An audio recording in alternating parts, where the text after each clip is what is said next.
Hello students, अब हम करेंगे क्लास 7th की मैथ्स बुक में 6.2 एक्सरसाइज के सम इम्पोर्टेंट कॉन्सेप्ट्स। ठीक है, तो इसमें क्या दिया हुआ है। फर्स्ट आपको an exterior angle of a triangle is equal to the sum of interior opposite angle.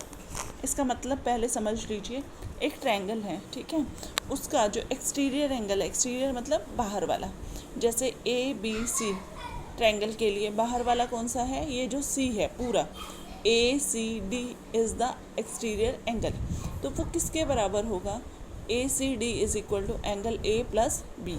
ठीक है, तो ये थ्योरम भी है, तो ये हमें प्रूव करनी है। ठीक है, तो क्या है, क्या गिवन है, आपको एक ट्रायंगल दिया हुआ है ABC।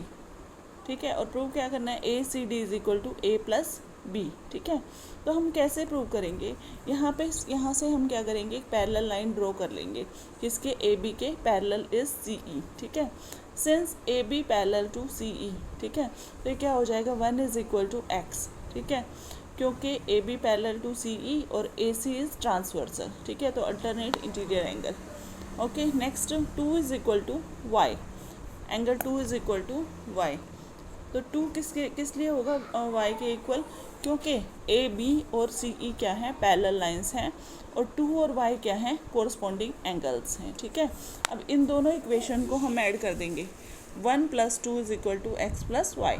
जब ऐड करते हैं इक्वेशंस को तो क्या होता है, लेफ्ट हैंड साइड को लेफ्ट हैंड साइड में ऐड करना होता है और राइट हैंड साइड को राइट हैंड साइड में ऐड करना होता है। ठीक है, अब 1 + 2 तो एज इट इज़ रहेगा। अब यहाँ पे देखिए x + y क्या बन रहा है आपका, x + y is equal to ACD। ठीक है, तो हमारा प्रूव हो गया कि A + B is equal to ACD, means exterior angle of this triangle is equal to 2 interior angles. ठीक है, और जो इंटीरियर अपोजिट हैं, ऐसे नहीं है कि कोई भी इंटीरियर एंगल, जो उसके अपोजिट पड़ रहे हैं, इसके अपोजिट कौन सा पड़ रहा है, A और B। ठीक है, तो इस थ्योरम को हम क्या बोलते हैं, एक्सटीरियर एंगल थ्योरम भी बोलते हैं, या exterior angle property of the triangle.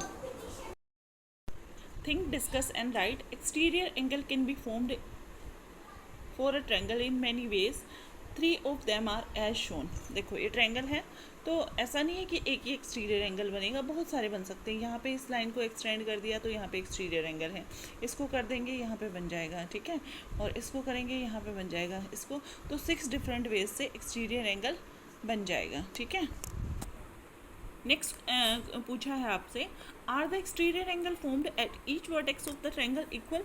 क्या जो हर एक वर्टेक्स पे बन रहे हैं वो इक्वल होंगे? नहीं, ऐसा ज़रूरी नहीं है। जब ये तीनों एंगल अलग अलग होंगे तो ये जो एक्सटीरियर एंगल भी क्या होंगे, अलग अलग आएगा उनका सम। ठीक है, what can you say about the sum of exterior angle of a triangle and its exterior angle and its adjacent angle. Okay, ये पूछ रहा है इस और इसके बारे में आप क्या कह सकते हो। यहाँ पे तो क्या बनेगा, लीनियर पेयर बनेगा। ठीक है, एक्सटीरियर और एडजेसेंट का तो क्या बनेगा, लीनियर पेयर बनेगा, मीन सम कितना आएगा उनका, 180 है। देखिए एग्जांपल फर्स्ट देखिए, find angle x in figure 6.11। ये जो फिगर दी हुई है आपको 6.11, इसमें आपको क्या फाइंड आउट करना है, एक्सटीरियर एंगल फाइंड आउट करना है। ठीक है, नहीं, एंगल x फाइंड आउट करना है, एक्सटीरियर तो आपको दिया हुआ है। तो अभी हमने एक्सटीरियर एंगल प्रॉपर्टी से हमने क्या पढ़ा है कि exterior angle is equal to sum of 2 opposite interior angles. ठीक है, तो ये एक्सटीरियर एंगल है, ये किसके बराबर होगा, 50 + x के बराबर होएगा। ठीक है, समझ में आया, 50 + x इज इक्वल टू 110। अब मुझे चाहिए x, तो कैसे निकालूंगी, x is equal to 110 minus, ये प्लस है इधर जाके माइनस हो जाएगा, 110 में से 50 जाएगा तो कितना बचेगा, 60। ठीक है,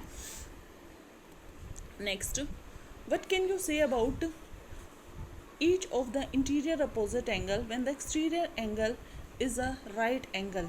ठीक है, जब एक्सटीरियर एंगल राइट एंगल होगा तो क्या होगा, इंटीरियर एंगल कितना होगा। देखिए इस केस में क्या बन सकता है, ऐसे ऐसे बनेगा। ठीक है, तो एक्सटीरियर एंगल यहाँ पे 90 का बन रहा है, तो इंटीरियर एंगल कैसे होंगे बताओ, 45 के होंगे वो दोनों। ठीक है, इज़ ऑब्ट्यूज एंगल, ऑब्ट्यूज मतलब बड़ा होगा, है ना, तो ये वाले कितने होंगे, बाहर वाला क्या है, बड़ा है। ठीक है, बाहर वाला 90 से बड़ा है, तो वो वाले क्या होंगे, यहाँ पे 90 से छोटा मिलेगा। ठीक है, और ये किसी भी मेज़र के हो सकते हैं। ठीक है, ओके, एक्यूट एंगल होगा तो अंदर वाला क्या होगा 90 से क्या होगा, बड़ा होगा। जब ये एक्यूट एंगल होगा तो वो भी क्या हो सकते हैं, किसी भी मेज़र के हो सकते हैं, ठीक है। उसके अंदर exterior angle of a triangle be a straight angle, क्या 180 हो सकता है? नहीं, 180 होगा तो वो स्ट्रेट ही लाइन बन जाएगी, तो फिर तो नहीं हो सकता। आगे देखिए क्या पूछा है, N exterior angle of a triangle is of measure 70 degree and one of the interior opposite angle is of measure 25. Find the measure of the other interior opposite angle. क्या बोल रहा है कि एक तो कितना है 70 डिग्री है, ठीक है। ये देखो ऐसे ये बनाया है, ये एक 70 डिग्री है और क्या है एक 25 है, तो दूसरा कितना होएगा।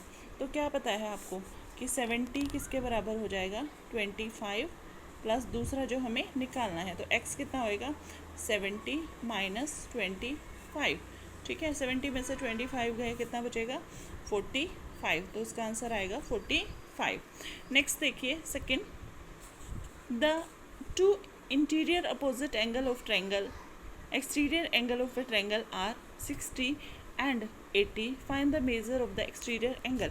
अब क्या बोल रहा है, देखिए यहाँ यहीं पे कर देते हैं। दो जो इंटीरियर अपोजिट एंगल है ना वो 60 और 80 हैं, ठीक है, 60 और 80। तो जो एक्सटीरियर एंगल है ना वो पूछा है आपने, क्वेश्चन को ध्यान से पढ़ना है। तो वो क्या होगा, ये बाहर वाला एंगल एक्सटीरियर एंगल, सपोज उसको मैंने मान लिया x, तो वो किसके बराबर होता है इंटीरियर अपोजिट एंगल्स के बराबर होता है, ठीक है। तो कितना हो जाएगा x is equal to 60 plus 80 that is 140 is the answer. Next third question देखिए, इसमें is something wrong in the diagram 6.12। 6.12 diagram कौन सा है, ये वाला, ठीक है। अब देखिए क्या ये कुछ गलत है, सोचो गलत है, यस गलत है, ये रॉन्ग है ये डायग्राम। तो क्या है, इसमें जो एक्सटीरियर एंगल है वो इन दोनों के सम के बराबर होना चाहिए था, ठीक है। लेकिन यहाँ तो कितना दिया हुआ है 50 दिया हुआ है ना, तो ये कितना आएगा 100 आएगा। वैसे भी ये थोड़ा 90 से ज़्यादा ही दिख रहा है, ठीक है। तो इट इज़ रॉन्ग, ठीक है, yes this diagram is wrong, exterior angle must be 100 degree, ठीक है। तो ये हमारा कंप्लीट हुआ। नेक्स्ट वीडियो में हम करेंगे एक्सरसाइज 6.2।